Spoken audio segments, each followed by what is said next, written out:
Welcome back to Britannia Motorcycles and our trials bike. Finally, when you thought it was never going to happen, we're going to start putting all these bits together and make ourselves an engine. All the parts have arrived, bar the piston, which we'll devote some time to because it's a rather special piston. So what I'm going to do now, before we start work, what we're going to do today is start on the cylinder head, get the valve guides out, put the new guides in, and a piece of machining on the drive side crankcase. So I'm going to bring you in closer so you can see, and I'm going to show you a couple of tools. And of the comments, well, you know, there's been a few comments which, to be honest, I think a certain person should get a life. But I also was misquoted in one, which annoyed me a little. At one point I mentioned about buying tools that if you were only going to use them once, you didn't need to spend a lot of money. And it was mentioned that buying rubbish tools is never a good idea. And I agree with that. But I didn't say buy rubbish tools. And as I'm going to show you now, I've made up a little tool. If you're only going to use something once, you don't need to buy a tool that's going to last you for 50 years. So anyway, enough said, let me bring you in and we'll look at these couple of things in closer. Right now, if you're completely dismantling the engine, which I did here, there are two needle bearings, or very small roller bearings. One here, they support one of the gearbox shafts. One end goes into the actual kickstart mechanism, and you'll see the bearing in there, and the other one goes into the back of this casing. Now they're both blind bearings, so you've got to be able to get them out. And you can buy special blind bearing pullers which go inside and fit just in that tiny little gap that there is behind the bearing and expand and pull it out. Or you can make one. This is the one I made, and what it is I don't know if you get them at home, but this is a concrete anchor bolt. I should have screwed this up before, shouldn't I?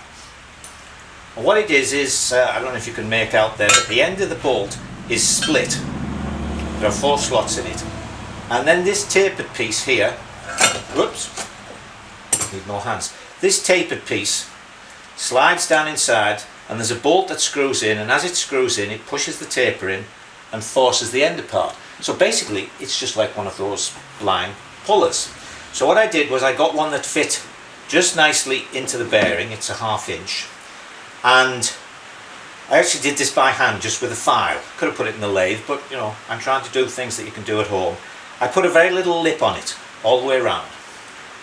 And then I needed somewhere to hold this, so I just bronzed a handle on. Made up my usual slide hammer. In other words, I used a piece of 1/4 inch rod and put a nut on so that I can use one weight on all of them. Then this slides in, it screws into there. This goes inside. And then when you screw that in, it will grip the bearing. In fact, I have one we did earlier. It'll slip into the bearing and the end will come out the back, and as you screw this in, the little lip I put on will open out and hold the bearing, and bang, you can pull it out. Of course, it helps if you heat the case to get it out. So there's one little tool. I don't know, as I say, I'm not quite sure if you can get that type at home, but here it's a few dollars and a little bit of time to make this up.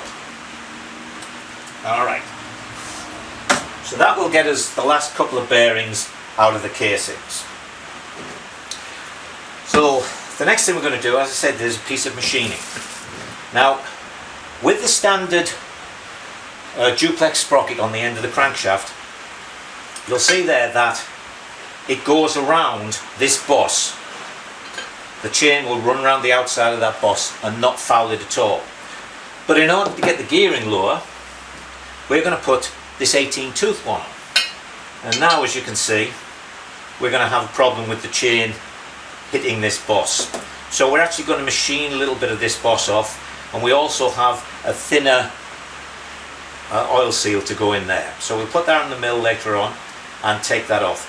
Now, if you buy this from Sammy Miller, whoops, it comes with a set of instructions, and it points out that you can cut this lip off with a sharp chisel, and you can, believe me, it's no great problem. I'm going to mill it because I've got the engine apart, but if you aren't going to strip all the bottom off and take the crank out, then once you've got the clutch and this off, you can use a sharp chisel and just go around shaving that off. What I always do, I've done this several times, is I leave the old oil seal in, and then it stops anything from getting inside, and you just go around and take, I don't know, you take about a 1/16, 3/32 of an inch, something like that off, and you could just keep trying the sprocket on there and take it off like that. Quite easily done, quite safe to do. Obviously though, you just take a little bit off at a time as you're going around. You don't put your chisel in at like 45 degrees and start belting.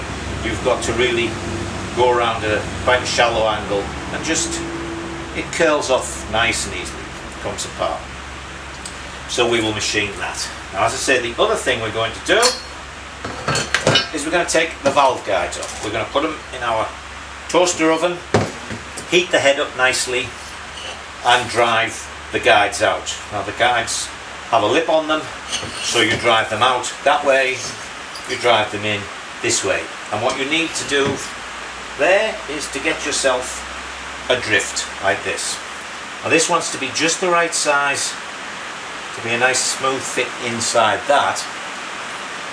Then the wider part wants to be of a size that will follow the guide through. So it's got to be less than the outer diameter of the guide. You see, I've made this one just from an old wheel spindle. You heat it up, you put this in, and you drive it out. Now, this is going to be really hot, so you've got to be careful how you handle it. So it's not the easiest job in the world to do. One thing I'll mention, and I'm going to tell you about this from painful personal experience when I was somewhat younger, is when you're driving that out, the valve guide is tapered at this end. So to start with, you're driving it out, driving it out, driving it out, and then of course when it gets to the tapered part, it goes out at quite a rush. Now, if you get a little carried away while you're hitting this, what can happen is you strike here, the guide suddenly goes out, you've got a lot of momentum, the drift will follow it, and the hammer will follow the drift. Now some drifts don't have a head on. This is one of the reasons why I have a nice big head on mine. And what happened when I was doing it was I'm trying to hold everything, and it went boof. Guide went out, drift went straight through, hammerhead followed it. I didn't hit my fingers, which maybe would have actually been the better thing, but what happened was the hammer went straight through and hit the valve seat, and I completely ruined a valve seat. So this obviates that problem in that it won't go through so much. So anyway, we'll pop this in the oven, and while that's heating up, we will put this other piece on the mill, and we will do that. Already set up, and as usual, it probably took me longer to get everything clamped down than it would have done to take this off with a chisel. But anyway, we're all ready to go. So before we switch the machine on, we make sure we've got our safety glasses on and our special safety flat hat on.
There we go.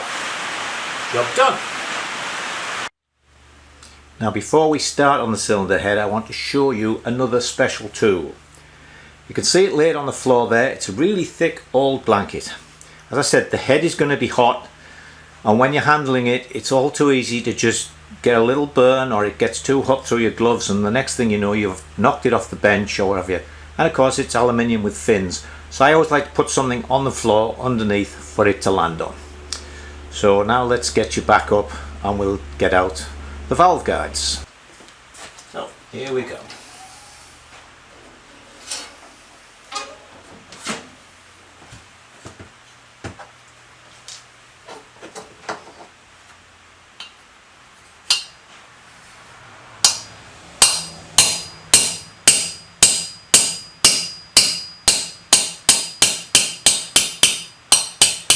Oh, that's off.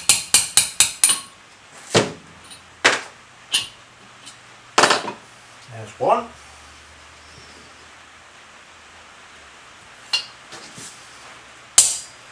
A little bit of a sharp tap to get it going. As you can see, it's not a particularly big hammer, and I'm not hitting it that hard.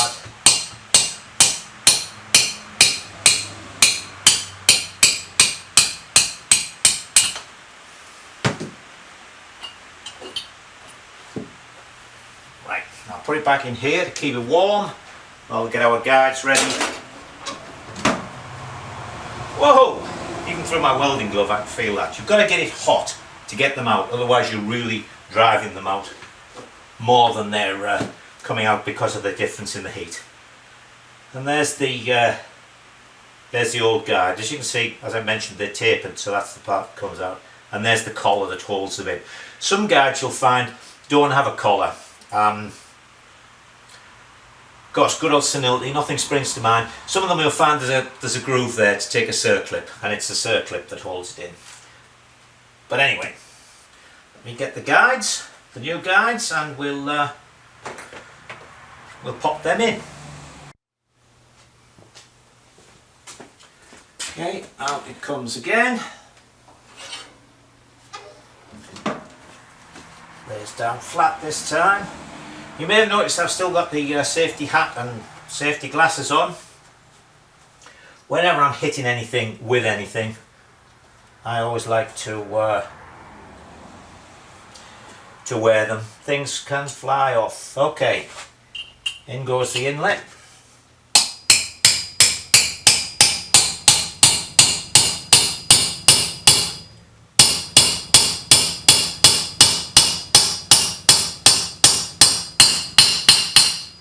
Metallic ring means it's there.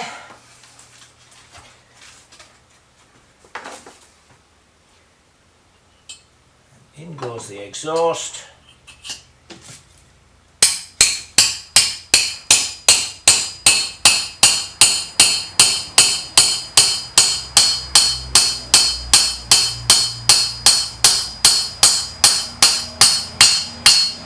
There it goes. Turn our oven off. And then we'll just put this to one side to cool. But now the head's cooled down, we can look and see our nice new guides in there. Now, when you put new guides in, one of the things that happens is you can't put the guide in exactly the same as the old one came out. It's going to be very, very, very close, but basically what you can't guarantee is that the valve seat is going to be exactly at right angles to the axis of the valve stem. So whenever you put new guides in, you need to get the seats recut. The seat is a double angle, but the contact part is 45 degrees. You can get hand valve seat cutters which look actually almost like sort of two valves together. And what they are is a mandrel. These come in different sizes that will fit into the valve guide. And then here, as we see the valve head, that would be have sort of teeth on it. It would have a cutting face on it, so that when you put it in, and this is just a handle that would come up with a T-handle on, the valve stem is going in exactly right to the new guide. So this cutting edge is exactly at right angles to the axis, and you put it in and you just work it and recut the seat. What we're going to do is of course cheat and just take it along to Dave's, who as well as his steam workshop also has a full automotive machine shop, and he will recut these valves. What I'll probably do is either get him to film it because he has a channel of his own, or I'll film him so that you can see that going in. So there's the head all cleaned up, just waiting for its valves. After the seats have been cut, we'll put the valves in and grind them in as you would normally. So that's the head done for now, until we can take it to Dave's. Next thing I'm going to look at today is just a quick look at the crank, which is now back, and as you can see the plug is gone. This is it's a sludge trap. It's a very simple one on this. It's not like on the twins and the Triumph twins where they actually have a tube and everything, but the basic idea is that the oil is going in the end here, along, up through, is it going? Yeah, it's going in that end, and then into the crank and out through little holes here to lubricate it. So as it goes through here, what they've done is they've put another drill way going out. Of course, because this is spinning like mad, you've got centrifugal force on the oil that's going through. So the heavier parts, if there is any sludge, gets thrown down into this trap and the oil can go through. So we've got this one out. Let's see what's in there. Well, nothing. So that engine was running nice and cleanly.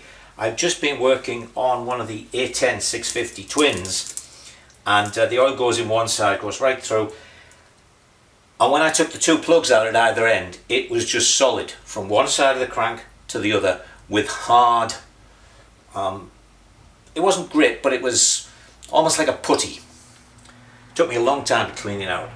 But this one's pretty good. So what you need to do, and was the reason we took this plug out, is we need to flush through this and then blow through it and make sure it's absolutely clean, so that when we put the conrod on and the shells, we'll have our plug back in and we'll force some oil through and make sure it all comes through nicely. So I'm going to clean this out basically just with carburetor cleaner aerosol, so I can get it right in there and squirt, clean it out, blow it out, and then I'm ready to put the conrod on, and as we've got the crankcases more or less ready, we'll be able to put that together.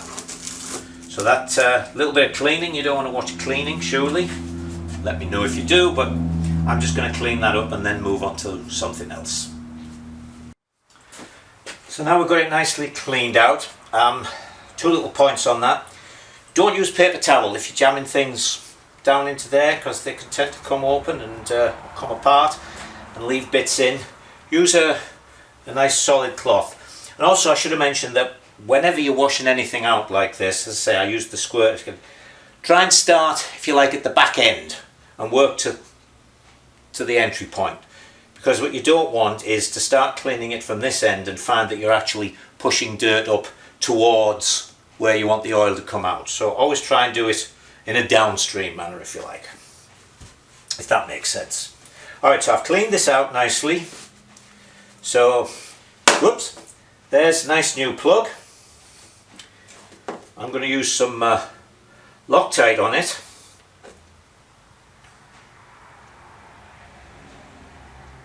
If it wants to come out of the tube. I waste more Loctite than enough because it doesn't want to come out the tube, and then finally I'm squeezing and squeezing and squeezing and it goes blip like that, and half the tube goes on the floor. But anyway, I'm using the red Loctite because I want this to be in good and solid, and whoever takes it back out again can always put a little heat on it and then it'll come straight out. I say it'll come straight out, as we know they don't come straight out. Although Dave got this one out remarkably easily, he said. He'd heated it up and then he put a nice big impact driver on it with a big bit in,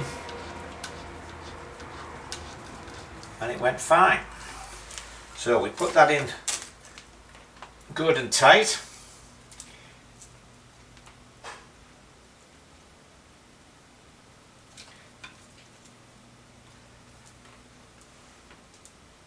Ooh. And that together with the Loctite will hold that in good and solid. If you really want to, you can put another pop mark in. Just get in there and hit it up here with a punch so that you bend a little of the edge into the flywheel itself. So we'll let that set up and everything, and then the very last thing I'll show you with this is we're going to squirt some stuff, well, we're going to squirt some stuff through from the hole here and make sure it goes out and it comes out nice and clean. Final check with this. Make sure we go through and what comes through is nice and clean. So you put one finger over one hole in the actual crank pin, that in the other, and there it is. I hope you could see that there on the camera. So that's all ready. Now we can put the con rod on and we can try it into the cases. So that'll do me for today.